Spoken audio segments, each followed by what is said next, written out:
Hey everybody, thought I'd take you on a little walking tour of the garden and give you an update on things, slideshow style, and ask you for your help on something.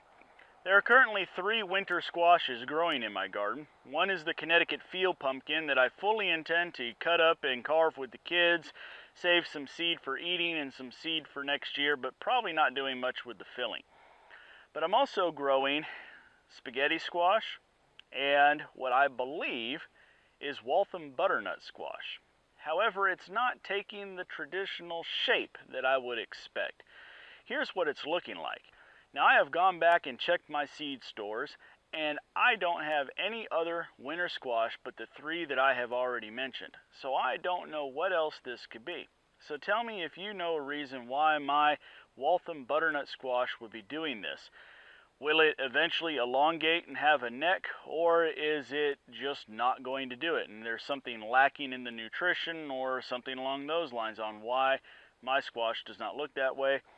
Or maybe I get a bad batch of seeds and you can identify that as something else. Here's a picture of the leaf structure just in case that helps you help me identify this plant.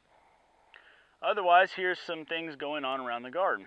As far as the other winter squash goes, the Connecticut field pumpkins are looking great.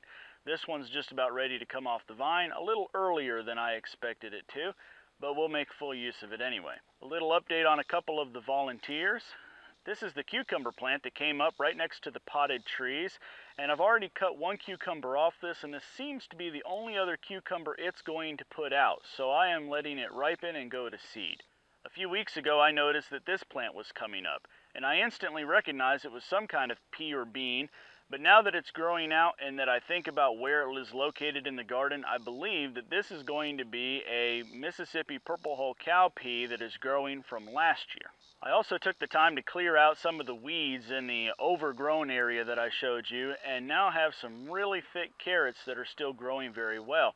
I'm still going to let these go to seed, so I'll let you know how that goes. I may have to protect this area over winter if they don't happen to put on seed before then. I also had my sunflowers head up so well that the stalks were not big enough to support them. And now I'm being advised by a couple of you that I need to go ahead and cut these down and bring them inside, and I'll probably do that over the next couple of days, but I'm not in a huge hurry to do so. There's one last thing growing that I want to share with you today, but before I get to that, I will tell you that I am trying to do the time lapse of the Xenia Flower.